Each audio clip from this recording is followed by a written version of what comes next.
오늘은 우리가 종려주일로 지킵니다. 종려주일이라는 것은 이제 종려나무 가지 해서 종려주일이라고 하는데요. 예수님께서 십자가의 죽음을 위해서 이제 예루살렘에 입성하실 때에 백성들이 나와서 종려나무를 흔들고 옷가지를 펴서 이렇게 환영하는 그 입성하신 예루살렘에 들어가신 그날을 우리가 이제 기념하여 드리는 주일을 우리가 이제 종려주일로 지키는 것입니다. 그리고 이제 이번 한 주간을 우리가 이제 고난 주간이다라고 하는데요. 예수님께서 우리의 죄를 대신해 십자가에 못 박혀 죽으심을 그 죽으신 그 사랑에 대하여 우리가 깊이 감사하며 그 은혜를 누리면서 한 주간 주님의 그 고난에 동참하는 그 한 주간을 살자라고 해서 우리가 이제 고난 주간이다라고 합니다. 특별히 우리가 이제 고난 주간에는 우리 교회는 특별 새벽 기도회를 합니다. 새벽에 4시 50분부터 5시 40분까지 여러분 힘을 다해서 나오셔서 그날에 우리가 좀 일찍 출근하시면 와서 바로 출근할 수 있도록 그렇게 함께 해주시기를 부탁을 드립니다. 여러분, 예수님께서 제자들과 우리가 오늘 우리가 이제 성찬을 행할 텐데, 성찬을 행하신 날은 이제 요일로 보면 목요일 저녁이 되어집니다. 예수님께서 그날 이제 목요일 그날 자정을 지나면서 이제 대제사장들과 백성의 장로들과 칼과 몽치를 든 무리들이 와서 예수님을 잡게 되어집니다. 그러니까 예수님이 잡히시기 전날 제자들과 함께 이 저녁 식사를 주의 만찬을 행하셨는데요. 제자들은 그날 밤에 예수님께서 잡히시는 것을 알지 못한 채 예수님께 오늘 그날 목요일 저녁에 저녁 식사에 대해서 예수님께 묻습니다. 선생님, 오늘은 누룩 없는 무교병을 먹는 날이고 6월절 양을 이제 잡는 날인데 저녁 준비를 어떻게 하면 좋겠습니까? 라고 하면서 예수님께 물었습니다. 그때 예수님은 제자들 중에 2명을 이제 부택하셔서 이제 성중으로 이제 시내로 들어가게 합니다. 그래서 너희가 시내로 들어가 봐라.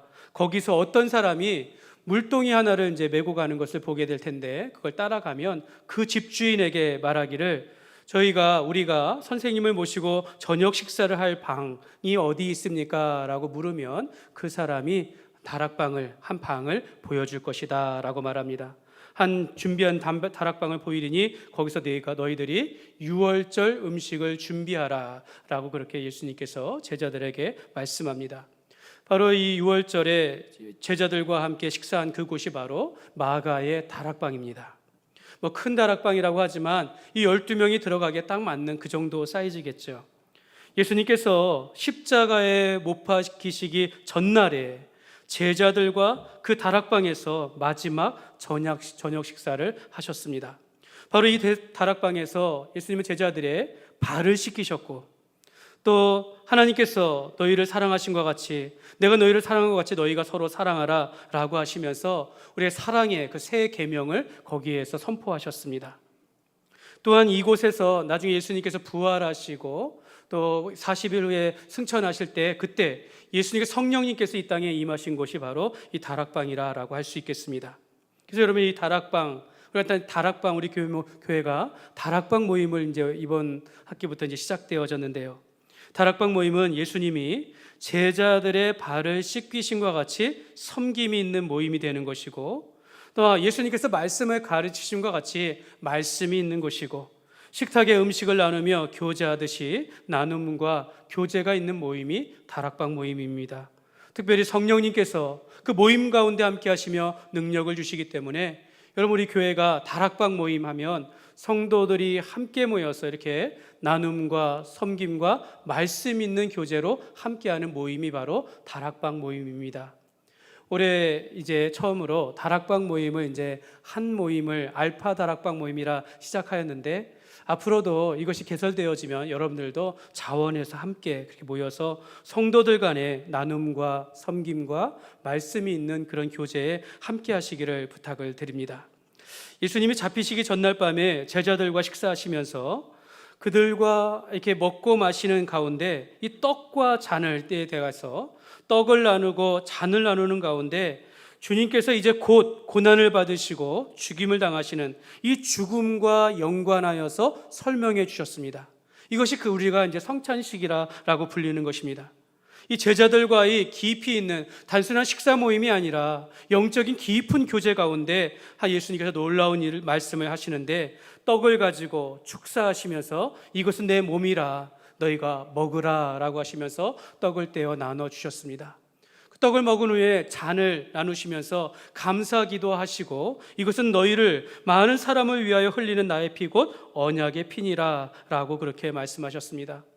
예수님은 떡과 잔을 나누시면서 이것이 나의 몸이요 나의 피라 라고 말씀하시면서 그날 저녁의 식사와 같은 것을 이제 영원토록 너희가 기념하라, 지켜 행하라 라고 하면서 성찬식을 제정하셨습니다.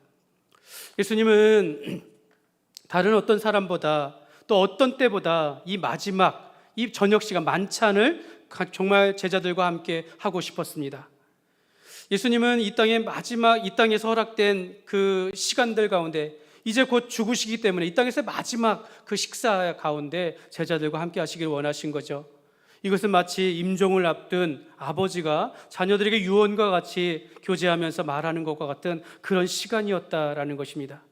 바로 이 저녁 시간이 예수님의 공생의 가운데 어쩌면 제자들과 함께하는 마지막 저녁 식사 가운데 가장 사랑을 주시는, 가장 사랑으로 함께했던 그런 시간이었다라고 할 수 있겠습니다. 왜냐하면 이날은 물론 3년의 시간 동안 다른 유월절에도 그렇게 하셨는지는 잘 모르겠지만 성경을 보면 이 시간에 예수님께서 제자들의 발을 씻겨주셨습니다. 선생님이시고 저들이 보기에 그리스도이심을 하나님의 아들이심에도 불구하고 낮은 자리에서 그들을 섬겨주셨다라는 거죠. 예수님께서 얼마나 제자들을 사랑하시는지를 보여주는 것입니다. 예수님 저들에게 이제 곧 보여주실 것이지만 너희를 위하여 죽는데 내가 너희를 사랑한 것 같이 너희도 서로 사랑하라 라고 하면서 사랑의 큰 계명을 내어주시면서 그 함께 모인 그 다락방의 모임이 사랑의 그 교제가 사랑이 풍성한 자리로 만드셨습니다. 근데 여러분, 그 자리에 초대받지 못한 사람이 있었다라는 것입니다.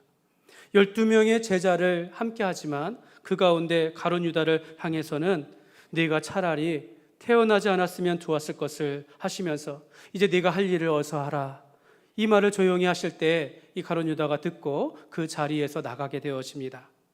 가룟 유다는 이렇게 대제사장에게 예수님을 팔려고 나가버리면서 영원히 돌이킬 수 없는 그런 배반과 배신의 그런 강을 건너버리게 되어집니다. 어떤 분은 이날에 예수님이 제자들과 떡과 잔을 나누시면서 떡과 고기와 잔을 풍성하게 먹으시면서 정말 흥이 있고 노래가 있는 그런 귀한 자리였다, 매우 즐겁고 행복한 시간을 보냈을 것이다 라고 말을 합니다. 왜냐하면 이걸 끝나면서 감람산으로 올라가면서 하나님을 찬미하였다, 노래가 나왔다라는 것이에요.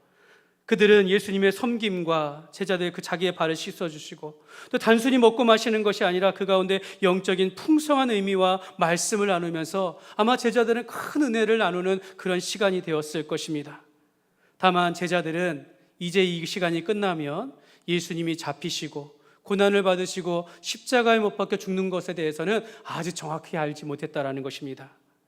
오늘 우리는 이미 우리가 예수님께서 우리를 위하여 살을 찢기시고 십자가에 못 박혀 죽으신 것을 알고 있기 때문에 우리가 다만 그렇게 흥에 겨운 것은 아닌다 할지라도 내가 내 손을 높이 들고 내 마음을 활짝 펴면서 찬양 가운데 있는 것처럼 슬픔 가운데 희락을 올려드리고 제 대신 화관을 올려드리며 근심 대신 찬송을 정말 하나님 앞에 올려드리는 그런 시간이 되어야 될 줄 믿습니다.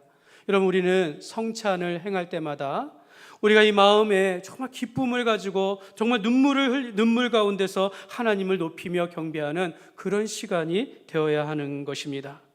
사랑하는 여러분, 우리가 주님의 성찬에 참여하는 것은 우리가 예수님을 믿고 구원받은 신자의 표입니다. 우리가 하나님의 자녀요, 하나님의 성도라는, 이 땅을 살아가는 성도라는 것을 보여주는 것입니다. 우리는 이 성찬을 통해서 예수님과 하나가 되어지는 것이고 주님 안에서 우리가 한 형제자매요 한 영가족임을 나타내는 것입니다.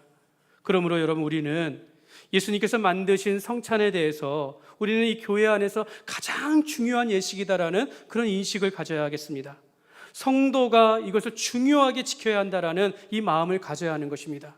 세상이 아무리 바쁘고 분주하고 어려운 시간들이 있다 할지라도 우리가 성찬을 위해서 미리 광고를 드리거든요. 이 시간을 위해서 반드시 우리가 주님의 성찬에 참여함으로 우리가 하나님의 자녀이고 우리가 받은 은혜에 감사하며 우리가 한 몸인 것을 우리가 항상 나타내야 될 줄 믿습니다. 우리는 이것을 먹고 마시면서 우리는 이제 조금의 떡이와 작은 잔을 나누지만 이걸 먹고 마시는 어떤 육신적으로만 우리가 참여하는 것이 아니라 영적으로 우리가 몸과 마음을 분별하여 주님 앞에 나아와 참여해야 될 줄 믿습니다. 오늘 우리는 주님의 성찬에 참여할 때마다 오늘 이 의미, 이 세 가지의 의미에 대해서는 꼭 우리가 마음에 새기면서 참여했으면 좋겠습니다. 첫째는 주의 성찬은 그의 백성을 구원하시는 언약의 성취입니다. 같이 한번 읽겠습니다. 주의 성찬을 같이 한번 읽겠습니다. 주의 성찬은 그의 백성을 구원하시는 언약의 성취입니다. 여러분 24절 말씀인데요. 24절 말씀 같이 읽겠습니다. 이르시되 이것은 곧 언약의 피니라. 여기 보면 언약이라는 단어가 나옵니다. 언약. 이게 이제 히브리어로 베리트라고 하는데요. 이게 성경에서 언약이다라는 말, 계약, 약속 이런 말이 나오면 하나님께서 그의 백성들을 죄에서 구원하시려는 이런 계획과 약속을 의미하는 것입니다. 하나님께서 그 백성들과 언약을 맺으셨다라는 것은 이 백성들을 죄에서 구원하시기 위한 하나님의 계획, 그리고 그것을 실천하시려는 그 말씀들을 가리키는 것입니다. 여러분, 하나님께서 사람과 언약을 맺으셨다, 약속하셨다라는 것은요, 이건 확실한 것이에요. 깨질 수 없는 것이다라는 것입니다.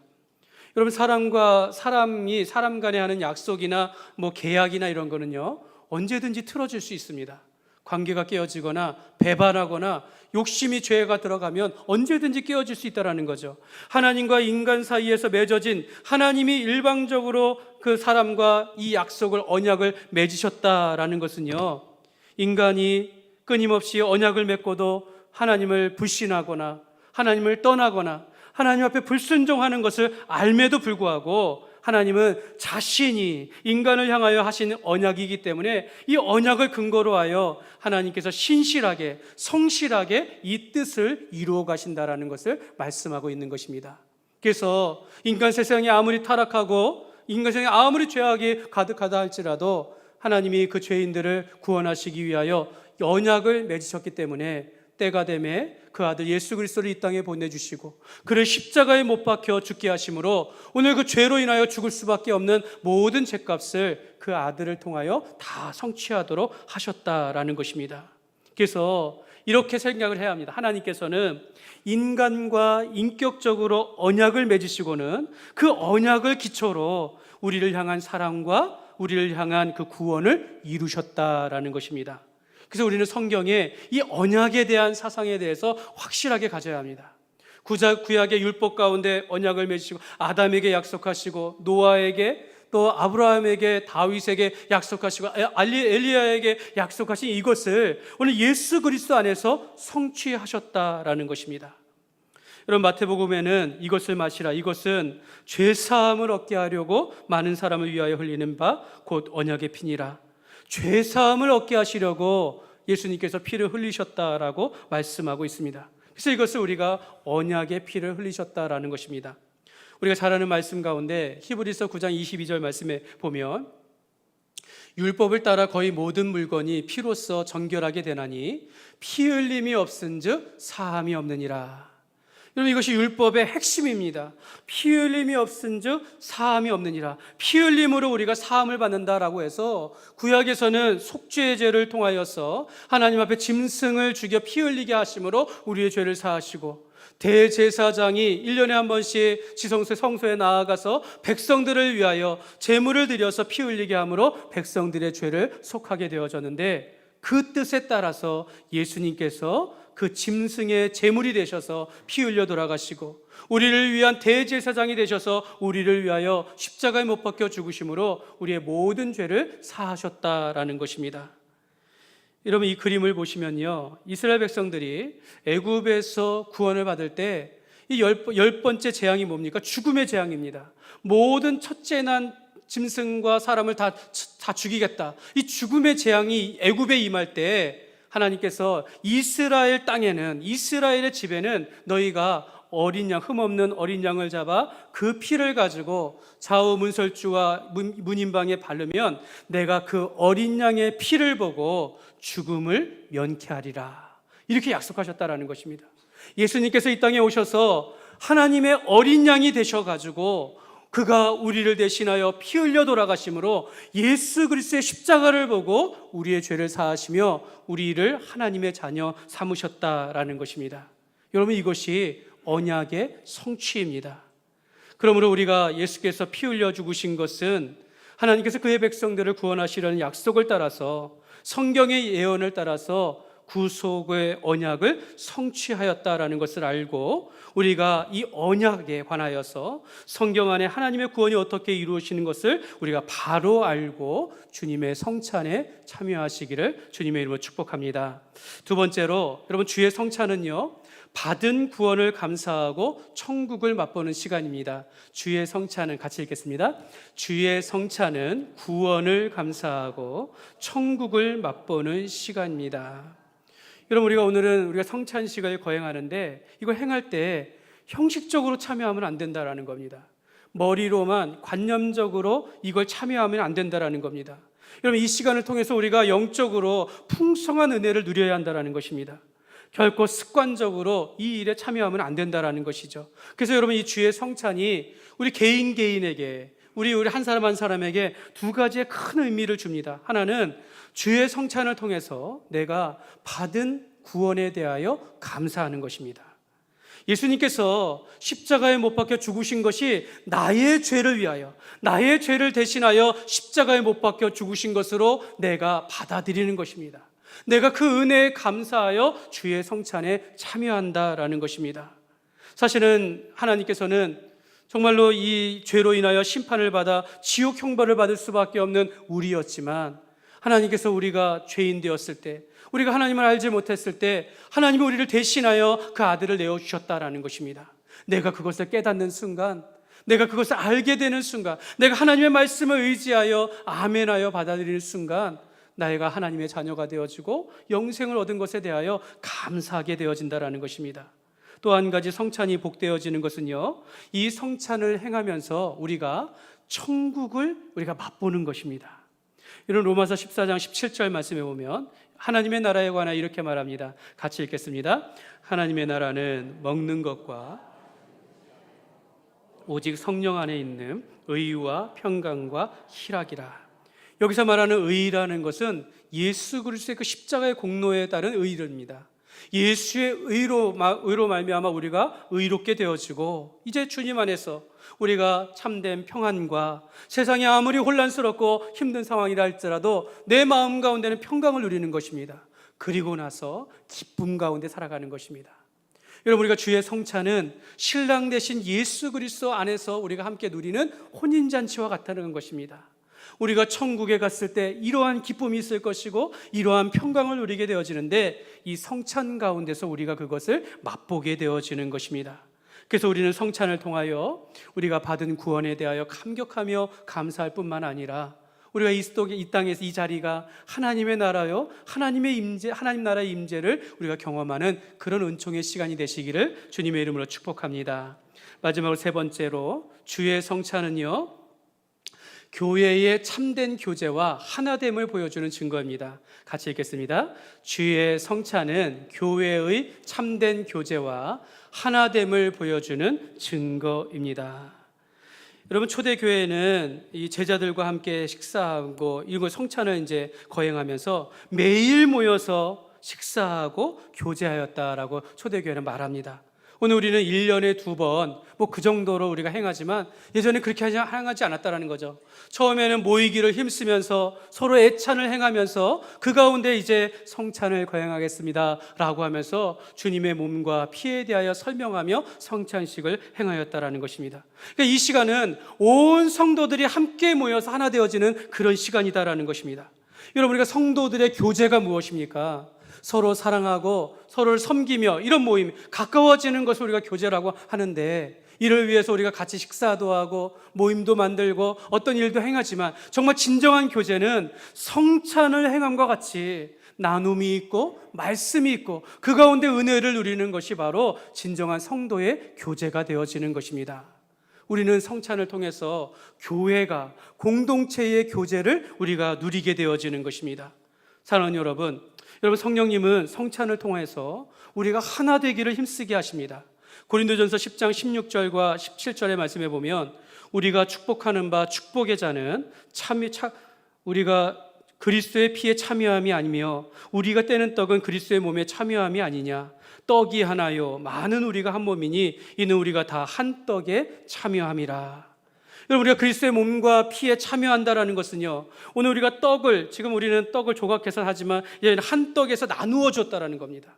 한 떡에 참여하고 한 주전자 안에서 이렇게 나누어 주면서 잔에 참여하듯이 우리가 그리스도의 한 몸 된 하나됨을 나타내는 것이 바로 주의 성찬이다라고 말씀하고 있는 것입니다. 그래서 저는 우리 여기 계신 장로님들에게 그런 말씀을 드립니다. 성찬을 잔을 나눠주고 떡을 나눌 때마다 그리스도의 몸에 참여하십시오. 이렇게 말씀드리는 거예요. 그리스도의 피에 참여하십시오. 우리가 주의 성찬에 참여하는 것에 대하여 하면서 우리가 다 하나됨을 나타내어지는 것입니다. 여러분, 우리가 주님 안에서 정말 우리가 성찬을 행할 때라면 우리가 흩어져 있다가도 우리가 다 같이 모여서 우리가 그리스도 안에서 하나됨을 나타내어지는 것입니다. 그러므로 우리가 성찬을 참여할 때마다 교회 공동체가 성령 안에서 진정한 그런 교제를 누리면서 우리가 그리스도의 한 몸이라는 그런 하나 되는 시간이 될 수 있도록 힘이 되어질 수 있도록 힘쓰시기를 주님의 이름으로 축복합니다. 말씀을 맺겠습니다. 여러분, 예수님은 성찬을 거행하시면서 어떻게 행하셨습니까? 떡을 떼어서 축복하시고 나누어 주시고 잔을 들고서 감사기도 하시고 나누어 주셨다라는 겁니다. 그날 저녁에 예수님은 제자들의 발을 씻겨주시고 그들에게 사랑을 주셨습니다. 그냥 이 성찬은 온통 하나님께서 베푸시고 나누시고 축복하시고 사랑하시는 그런 시간이었다라는 것입니다. 여러분은 이 시간을 통해서 우리가 주님께서 주시는 그 은혜와 사랑을 차고 넘치도록 받으며 감사하면서 하면 되는 것입니다. 오늘 우리가 성찬을 통해서 많은 은혜를 받고 풍성한 사랑을 받아가지고 이 사랑에 힘입어서 세상 가운데 우리가 사랑을 흘려보내는 그런 삶을 살아야 될 줄 믿습니다. 그러므로 우리가 주님의 성찬에 참여하는 것은 우리가 이 땅을 살아가면서 신앙생활하면서 가장 복된 시간인 것을 우리가 기억하면서 항상 몸과 마음을 분별하여 감사와 기쁨으로 참여하시기를 주님의 이름으로 축원합니다.